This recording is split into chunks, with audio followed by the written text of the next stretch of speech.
आप चाहे बाल्यावस्था को, चाहे यौवन अवस्था के हो, चाहे वृद्धावस्था के हो, आप प्रभु के लाडिले हो, प्रभु की प्राप्ति के लिए मनुष्य जन्म मिला है, आप नाम जप करो।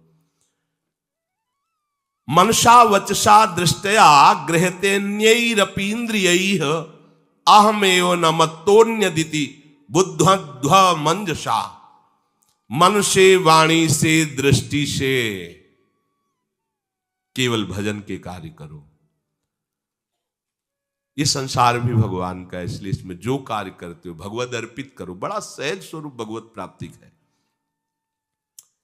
एकादश स्कंद में नौ योगेश्वरों ने वर्णन किया कि शरीर से, मन से, वाणी से, अहंकार से, अनेक जन्मों की आदतों से, संगवश जो भी हो रहा है आपसे, वो सब परम पुरुष प्रभु को समर्पित कर दो। ये सीधा भागवत धर्म है। हर मिनट का कार्य आपको प्रभु के दरबार में हाजिरी देनी। आधा घंटा करो, मन से प्रभु को अर्पित करो। भले वो हल जोत रहे हो, व्यापार कर रहे हो, पोछा लगा रहे हो, कोई कार्य, शरीर से, मन से, वाणी से, इंद्रियों से, चेष्टा से जो हो रहा है भगवत प्राप्ति के लिए तुम्हें सहज उपाय, उसे प्रभु को अर्पित कर दो। और नाम जितना जप सकते हो नाम जपो। नाम उच्चारण करने में क्या जाता है? राधा राधा राधा, पोछा लगा रहे, जो सोनी लगा रहे राधा, फावड़ा चला राधा राधा, जो भी, उसका फल ये होगा कि मुझसे भिन्न कुछ नहीं है, ये आप जान जाओगे। सब कुछ भगवान को अर्पित।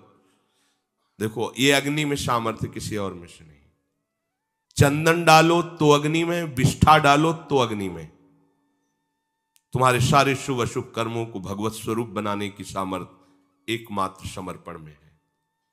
प्रभु को समर्पित होकर कर्म करो, प्रभु के लिए कर्म करो, या कर्म करके प्रभु को समर्पित, बड़ी सुविधा है। बस बीच बीच में भगवत स्मरण करते रहो, हर कर्म को प्रभु को समर्पित करते रहो। इसका प्रभाव यह होगा कि जो दुष्कर्म है वो तुमसे होने ही नहीं लगेंगे। प्रभु की ऐसी कृपा होगी कि हृदय जलने लगेगा। ऐसी जलन होगी कि आपसे गलत काम होंगे ही नहीं। फिर धीरे धीरे कर्ता भाव में भी जलन होने लगेगी, कर्ता भाव भी चला जाएगा। फिर वहीं पहुंच गए जहां पहुंचना था, वासुदेवाश्रम। अभिन्नता आ जाएगी। किसी को एक जगह भी अपनी प्रिय वस्तु मिल जाए तो इतनी प्रसन्नता होती है कि उस प्रियता में भर करके सब जगह डोलता रहता है।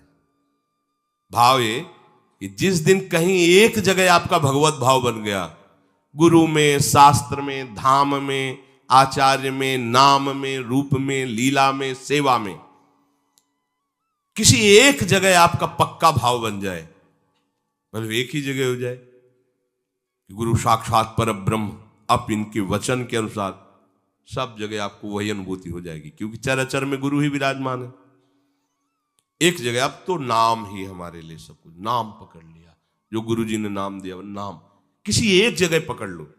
या हमारी दुर्दशा है, हम एक जगह नहीं। एक महात्मा कह रहे थे, संसार में एक ही जगह ऐसी है जहां डांट खा करके भी प्रसन्नता होती हो, गुरुदेव।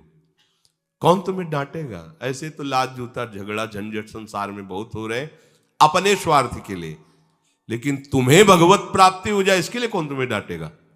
तुम नरक जाओ, हमारा काम बनना चाहिए। केवल एक ऐसे गुरुदेव वात्सल्य समुद्र है जो तुम्हें शासन में ले रहे हैं तुम्हारे मंगल के लिए, तुम्हारे कल्याण के लिए। पर अज्ञानी जीव समझ नहीं पाता है। जिसको सब जगह अपने प्यारे का दर्शन करना है तो पहले किसी एक जगह से प्रारंभ कर दो। अगर गृहस्थ में हो तो माता पिता से शुरू करो। मेरी मां मेरे लिए भगवान, बस निष्ठा में आ जाओ। कभी जवाब मत देना। जैसे हम भगवान की अष्टयाम सेवा करते हैं ऐसे आप अपनी मां की करने लगो। अगर भगवत साक्षात्कार ना हो जाए तो बताना। कहीं एक जगह मान लो, एक जगह मान लो फटाक से। कहीं एक जगह मान लो, एक जगह मान लो। सब जगह का मानी संख्या एक जो है वो आपको पूरा सवाल हल कर देगी। किसी एक जगह मान लो अपने प्रभु को। सब जगह है, कहीं एक जगह मान लो।